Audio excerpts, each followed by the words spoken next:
Pak Tirto, Bu Tirto, juga Mas Darno, Yayu dan Yono, semua berangkat. Tibalah aku di rumah Pak Tirto sendirian. Aku berpikir, aku sendiri juga berani, sudah terbiasa bila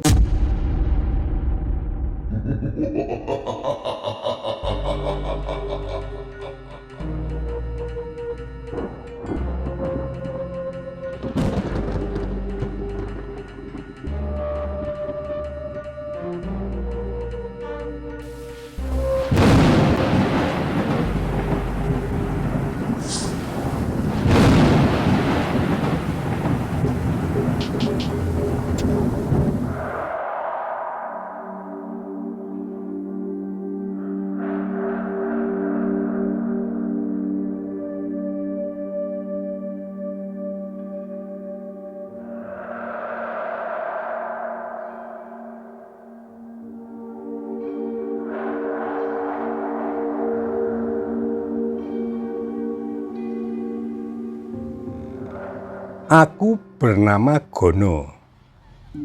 Aku masih duduk di bangku sekolah kelas 2 STM. Aku mempunyai seorang pacar yang bernama Yayu. Yayu ini adalah putri kedua, anak kedua putri dari Pak Tirto. Pak Tirto ini mempunyai 3 anak. Yang pertama adalah Mas Darno yang kuliah di Jakarta, yang kedua Yayu, dan yang bungsu bernama Yono. Kakak dan adik dari Yayu ini semua lelaki. Pak Tirto ini memang terkenal orangnya keras. Boleh dikata kolot. Karena pada zaman itu memang kebanyakan bapak-bapak galak dan kolot keras. Sehingga sebayaku tidak banyak yang berani datang ke rumahnya. 1, 2, 3 orang datang sering didamprat, dikritik, bahkan dibentak-bentak. Sehingga akhirnya tidak berani datang lagi. Namun aku heran pada diriku, kenapa aku bisa dekat dengan anaknya Pak Tirto ini, yaitu putrinya yang bernama Yayu. Kata Yayu, "Kui karo Gono kui apik bocahe, tur sekolahe neng STM, engko gampang nek arep golek gawean."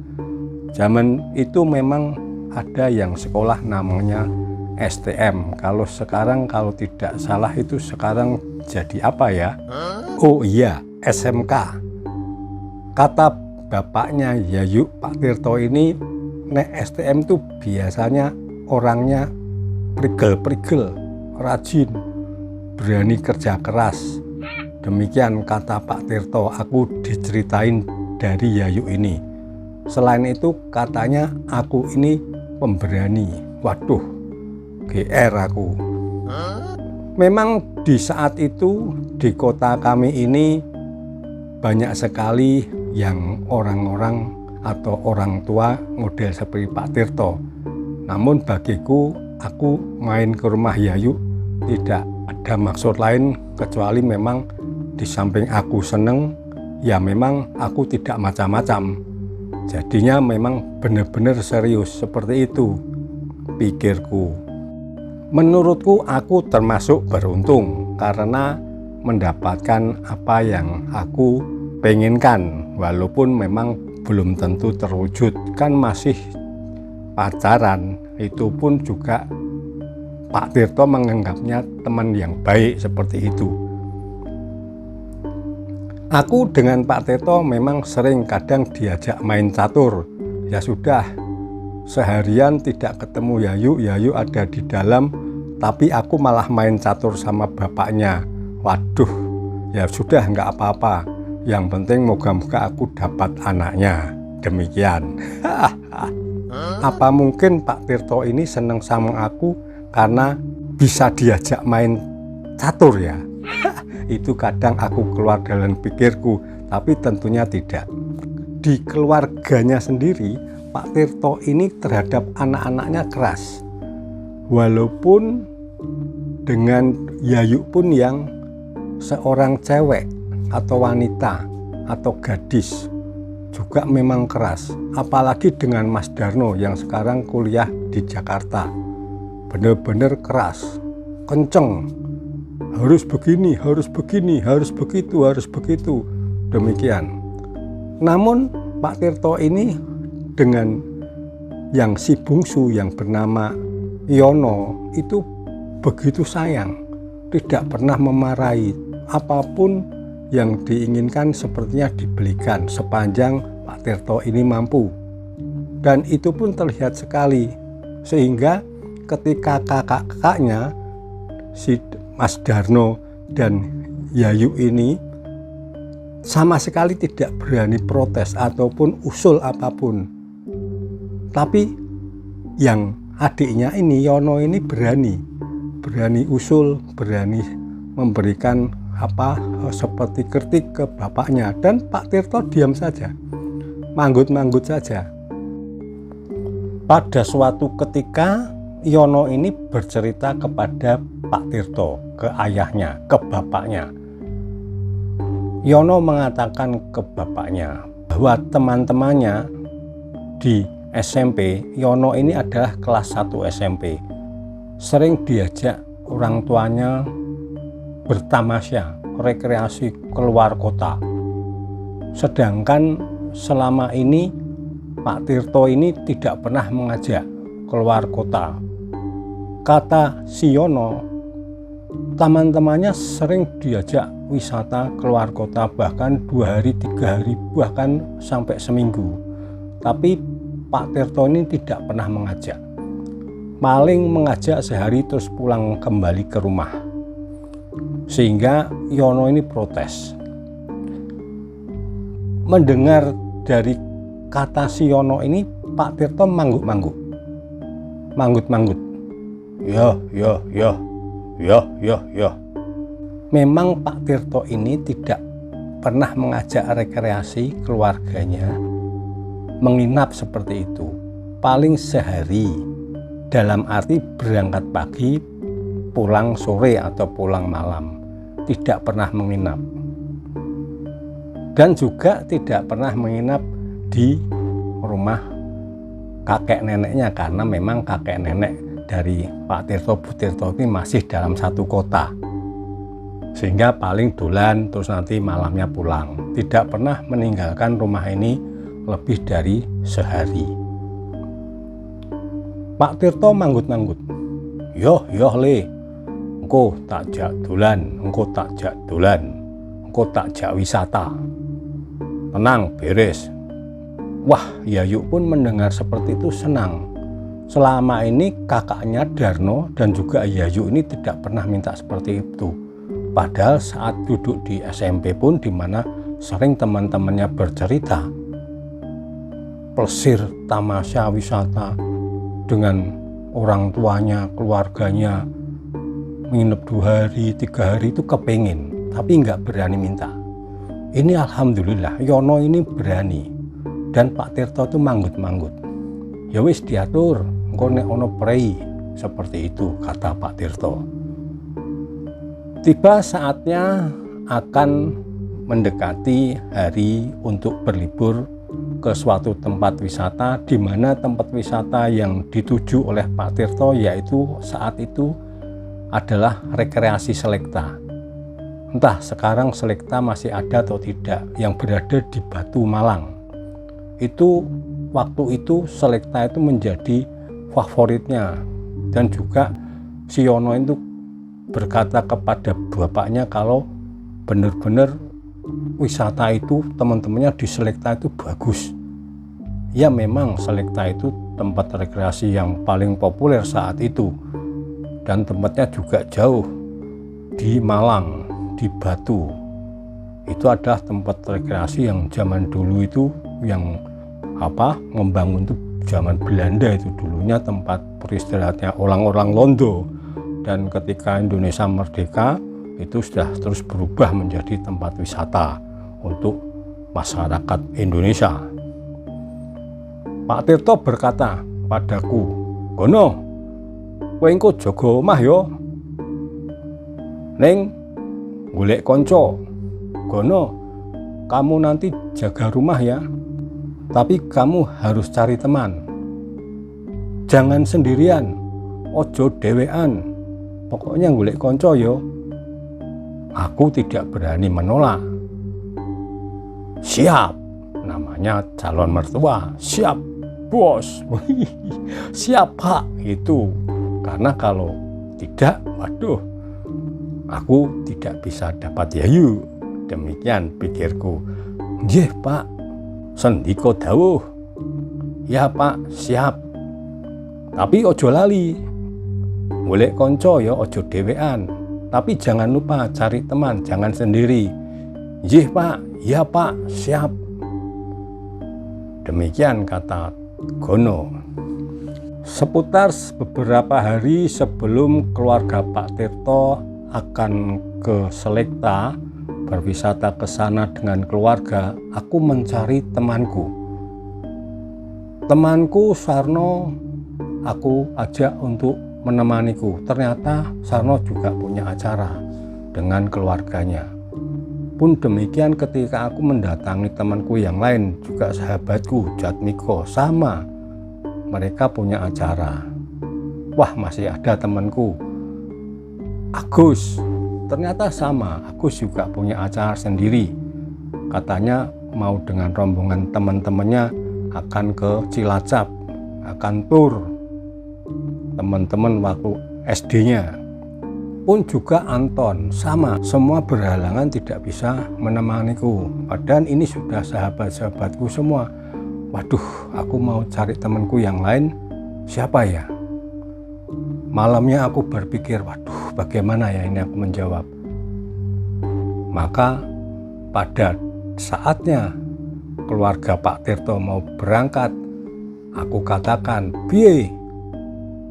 Wis entuk konco?" "Sampun, Pak, sudah, Pak." Aku berbohong. Aku bilang sudah atau sampun atau sudah dapat taman. "Wah, ya wis, ojo dewean yo." Demikian pesan Pak Tirto. Jadi Pak Tirto itu pesan aku tidak boleh sendirian, harus ada temennya. Demikian. Ya sudah, akhirnya aku berbohong, "Dapat, Pak, nanti sudah ada." Demikian aku katakan pada Pak Tirto. Tiba harinya keluarga Pak Tirto berangkat, dan pada hari ini juga aku mulai menjaga. "Lundi koncomu?" "Ya, Pak, nanti akan datang." Demikian jawabku. Ya wis, nek ngono. Terus semua pamit. Pak Tirto, Bu Tirto, juga Mas Darno, Yayu dan Yono, semua berangkat. Tibalah aku di rumah Pak Tirto sendirian. Aku berpikir, aku sendiri juga berani, sudah terbiasa bila di rumah keluarga pun pergi, aku pun juga menjaga rumah sendiri. Bahkan sampai berapa hari pun tidak masalah. Bahkan juga sering dimintain tolong familiku untuk menjaga rumahnya. Itu pun juga tidak masalah. Tapi Pak Tirto ini sepertinya menganggapku apa tidak berani ya. Tapi aku mau mengatakan aku berani sendiri, aku juga tidak berani mengatakan demikian. Nanti jawaban Pak Tirto pasti, "Wah, sok jagoan kamu. Disuruh cari teman kok nggak cari teman. Apa sudah kuat? Otot kawat balung ngesi." Demikian. Tentunya aku tidak akan berani. Aku mengiyakan. Dan terpaksa aku harus berbohong pada Pak Tirto. Waduh, aku berbohong nih pada Pak Tirto. Tapi apa ya maksud Pak Tirto? Kok disuruh mencari teman? Aku malah kepikir demikian. Begitu getolnya Pak Tirto ini menyuruhku untuk mencari teman. "Jangan sendirian ya, jangan sendirian ya. Awas, kowe ojo dewean yo." Waduh, suaranya menggelegar seperti itu. Ya sudah, nggak apa-apa. Kulalui mulai dari semenjak keluarga Pak Tirto berangkat ke Selekta dan juga akhirnya pada saat malam hari. Ketika aku waktu tadi mandi, itu pun aku heran. Ketika aku meletakkan sabun yang aku bawa dari rumah, juga odol, juga sikat gigi, sepertinya aku letakkan di ruang tengah, tapi kok sudah berpindah di kamar mandi. Aku heran, tapi oh mungkin aku lupa tadi memang sudah tak letakkan di kamar mandi. Ku anggap hal biasa saja seperti itu. Dan tiba saat malam hari pun aku juga menyetel TV karena Pak Tirto juga pesan, setel TV ini nonton ora popo. Demikian kata Pak Tirto, maka aku berani. Nggak popo setel TV ini nggo hiburan, demikian. Tapi saat itu televisi acaranya tidak seperti sekarang, full 24 jam. Dulu hanya TVRI, ya jam berapa itu sudah buyar, sudah tutup. Ya toh layar sudah seperti kerawul-kerawul gitu, sudah matiin. Terus aku berencana mau tidur. Ketika aku akan membuka kamar Yono, di mana tadi Pak Tirto suruh tidur di kamarnya Yono, kamar Yono ini tidak bisa aku buka. Loh, padahal Pak Tirto tadi menyuruh aku tidurnya di kamarnya Yono. Turu ning kamar Yono ya ora tak kunci. Jelas-jelas tak dengar itu, ora dikunci. Ojo ning kamar liyane. Waduh. Terus aku coba untuk membuka kamar-kamar yang lain. Dalam arti bukan aku mau tidur di kamar yang lain, tidak berani. Hanya mencoba. Saya coba pintu yang kamar yang depan. Juga tidak bisa. Terus juga kamar yang nggak tahu, aku sendiri nggak tahu letaknya kamarnya si Yayu atau Mas Darno. Semua kamar aku buka, tidak bisa semua. Waduh, apa ini? Ya udahlah, kalau demikian aku tak tidur di ruang tengah saja, di depan TV. Itu ada ini nanti gampang di kursi juga nggak masalah. 3 hari 4 hari tidak apa-apa pikirku. Sudah aku coba, nggak mungkin aku akan merusak atau mendobrak. Ya sudah, aku tidur di ruang tengah, di ruang TV saja. Mau beranjak aku tidur di kursi di depan TV, di mana ada kursi panjang, tiba-tiba lampu padam. Seketika gelap. Namun dari gelap itu sedikit lama-lama terang karena ada cahaya dari lampu teras, juga lampu samping yang ada di luar. Rumah ini dikelilingi oleh lampu yang di luar sehingga masih terlihat ketika setelah gelapnya lampu tadi awalnya padam, sehingga sedikit kelihatan remang-remang, tapi aku jelas melihat muncul dari kamar yang besar yang di depan itu, keluar muncul makhluk yang besar seperti orang kakek-kakek zaman dulu dengan ketawa yang begitu membuat bulu kuduk kita itu merinding.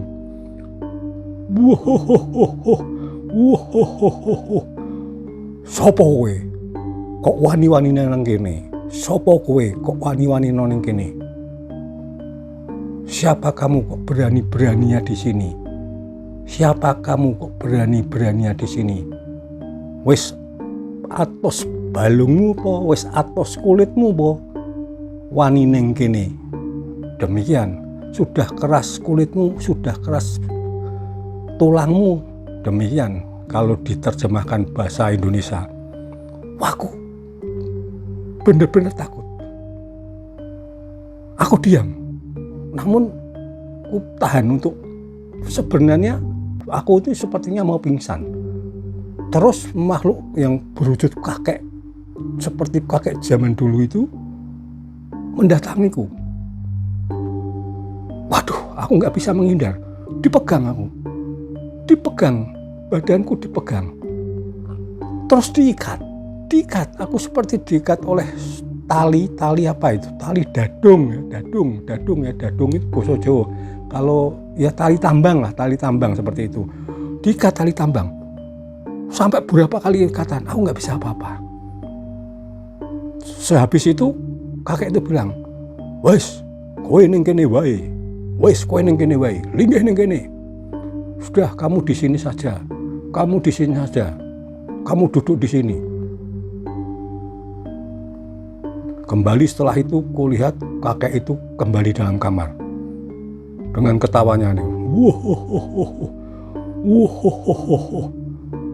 Suasana langsung hening, benar-benar hening. Tidak ada suara apapun. Hanya suara gemericik di luar seperti suara binatang-binatang malam. Memang di kampung ini rumahnya tidak berdekatan karena mempunyai halaman yang sangat luas. Sehingga terdengar suara seperti hewan-hewan kecil yang di luar. Aku tidak bisa apa-apa. Hingga terdengar azan subuh, aku masih posisi terikat. Dan juga terang kembali, aku tidak bisa bergerak. Aku tidak bisa bergerak, aku hanya diam. Diam, waduh, bagaimana nih? Aku coba untuk melepaskan dari ikatanku, tidak bisa. Waduh, sampai berapa ini? Nggak bisa ini. Aduh, bagaimana ini? Aku nggak bisa berbuat apa-apa kecuali hanya duduk dan diam dalam ikatan dadung tadi, ikatan tambang tadi. Berdiri juga tidak bisa, mau berbuat apa-apa tidak bisa. Dan ketika itu, Yayu menceritakan kepadaku, ketika malam itu, begitu bangun pada besok harinya, keadaan keluarga Pak Tirto ini di pagi harinya setelah kejadian ini di tempat selekta itu, Pak Tirto langsung mengatakan pada keluarganya, "Yuk, bali, ketoke ono opo-opo ning omah," seperti itu. Kata Pak Tirto. Yono sudah protes. "Loh Pak, kok cepet? Hanya semalam saja." "Ora popo le, ora popo. Engko dolan meneh rene. Engko dolan meneh rene. Kapan engko dolan meneh rene?" Akhirnya si Yono juga mengangguk-angguk. Tapi Pak Tirto tidak marah. Dengan adiknya Yayu yang satu, si bungsu ini benar-benar Pak Tirto tidak pernah marah apapun. Hanya bilang, "Yo nanti lagi, sekarang harus pulang dulu." Sepertinya Pak Tirto sudah tahu keadaan dari dirinya si Gono ini. Sudah tahu keadaan di rumah ini seperti apa, sepertinya Pak Tirto sudah tahu. Untuk itu langsung pada pagi hari itu, Pak Tirto sekeluarga pulang kembali ke rumah. Sampai di rumah, dibuka pintu, terlihat aku yang duduk di kursi depan TV itu. Langsung Pak Tirto mengatakan, "Dikandhani wong kongkon ojo dhewean. Ngejak konco, kowe ngapusi aku ya. Kowe ngapusi aku." Terdengar suara Pak Tirto begitu marah dengan suara yang begitu menggelegar. Dan Yayu sendiri tahu, di mata Yayu, di mata Bu Tirto, dan juga di mata adiknya serta di matanya Mas Darno, aku tuh hanya duduk biasa, tidak ada ikatan dadung atau ikatan tambang yang mengikat badan, itu tidak ada. Namun aku melihat ini ada dadung, ini ada tambang yang mengikat aku tuh ada. Setelah itu Pak Tirto memegang kepalaku di umbun-umbun, terus dipegang, terus sampai nggak tahu diolesin apa, sampai ke tengkuk. Habis itu aku tidak terlihat, dadung itu sudah tidak ada. Dan aku bisa bicara lagi dan menjelaskan. Pak Tirto langsung mengatakan dengan suara yang begitu dalam, "Liya dina meneh ojo ngapusi aku ya. Yen tak weling golek kanca, iku ya golek kanca. Lain hari jangan menipu aku lagi ya. Kalau aku bilang cari teman ya cari teman. Aku nggak bisa apa-apa." Pikiranku kalut. Waduh, kejadian ini aku menyesal. Aku mohon ampun sama Pak Tirto sekeluarga. Aku mohon maaf, terutama pada Pak Tirto, karena aku memang berbohong. Kuceritakan bahwa aku udah berusaha kemana-mana, teman-temanku ternyata masih berhalangan semua. Pada berhalangan pergi pada acaranya masing-masing, sehingga aku pun tidak bisa menolak.